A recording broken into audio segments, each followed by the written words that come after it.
ના આશીર્વાદ લીધા, સદારામ બાપાના ચરણે પડ્યો, નગર દેવી મા કાળીના દર્શન કર્યા, નબદાગીરી બાપુના ચરણોમાં શીશ ઝુકાવી અને અનાવાડાના દરવાજેથી રેલી પ્રસ્થાન કરી અને આપણી સૌની વચ્ચે આવ્યો છે. બદલ આપ સૌનો ખૂબ ખૂબ આભાર માનું છું. ગુજરાત પ્રદેશ કોંગ્રેસ સમિતિના ખૂબ શક્તિશાળી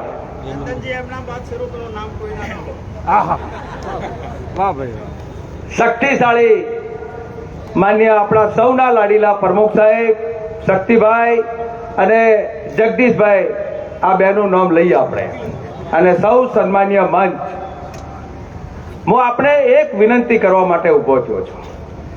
આપે મને સાથે સાથ વિધાનસભામાં ખૂબ લાડ પ્રેમ ઉત્સાહ, કોઈ તિલક કર્યું, કોઈ ઘોડે ચડાયો, કોઈ બેન્ડ વાજા સાથે મારા વધામણા કર્યા, ખૂબ પ્રેમ આપ્યો છે, મને ખૂબ લાડ લડાયો છે.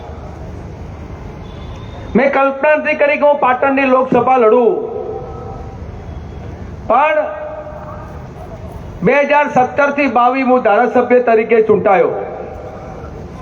સાધુ સંતોના આશીર્વાદથી, તમારા બધાના આશીર્વાદથી ચૂંટાયો, અને 2022માં ખૂબ નજીબા વોટેમાં 2000 જેટલા સામાન્ય મતે હું હારી ગયો. મારા વિસ્તારના લોકો ખૂબ રડ્યા. આજુબાજુના વિસ્તારનો ઉંમરલાયક દાદા, પરિવારના મેમ્બરો, સગા વાલાના મેં 70 વર્ષના ઉંમરના વડીલના આંખમાંથી મેં આંસુ પણ જોયા. એ લોકોને મેં રડતા જોયા. પણ મને આજે લોકસભાની ટિકિટ મળ્યા પછી મને એવો સંકલ્પ થાય છે, એવો મને અહેસાસ થાય છે કે ચંદનજી ઠાકોર, તમને જે 2022 થોડા મતે જે હરાયા હતા, ગુજરાતની ગાદીએ તમને નથી મોકલવા, પણ દિલ્હીની ગાદીએ મોકલવા છે, એટલા માટે થોડા મતે હરાયા હતા.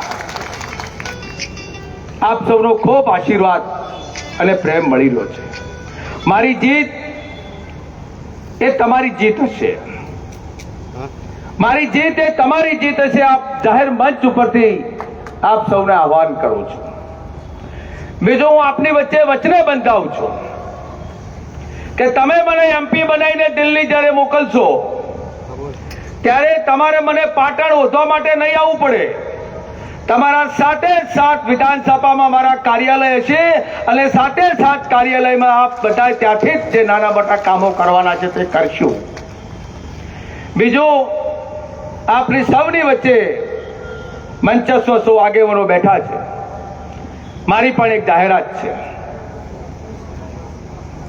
આપના આશીર્વાદથી હું સંસદ તો બની જવાનો છું, એમાં કોઈ શંકાને સ્થાન નથી, પણ મારો જે પગાર આવશે એ પગાર આ વિસ્તારના, આ લોકસભાના વિસ્તારના તમામ મારા જે ગરીબ અને મધ્યમ વર્ગના જે વિદ્યાર્થીઓ છે અને શિક્ષણની પાછળ ત્યાં ખચરવાનો થાય છે, ત્યાં 1% ચંદનજી ઠાકોર અટકાશે નહીં, એવી સૌને ગેરંટી આપું. છેલ્લે સમાજ અઢારે આલમ બેઠું છે, 2 હાથ જોડીને વિનંતી કરું છું, અને પાઘડી ઉતારીને આપણી વચ્ચે વિનંતી કે ઉંદરામાં મેં મારા ખેતરપાલ દાદાએ પાઘડી ઉતારી હતી, આજે આપની વચ્ચે સમાજ વચ્ચે પાઘડી મૂકું છું કે મારી પાઘડીની લાજ રાખજો.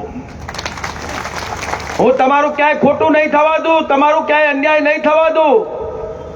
જાહેર ચોકમાં મંડપ બોતીને જેટલા હશે એટલા બધાને ભેગા બેહાડવાનું કામ કરીશ. આ ચંદનજી ઠાકોર કામ કરશે. અત્યાર સુધી આપની વચ્ચે ખૂબ પ્રેમ ભાવ મળ્યો છે. 7મી તારીખથી આપ સૌ પંજાના નિશાન પર મતદાન કરી ચંદનજી ઠાકોરને દિલ્હી મોકલો, સદારામ બાપાના ભગતને દિલ્હી મોકલો.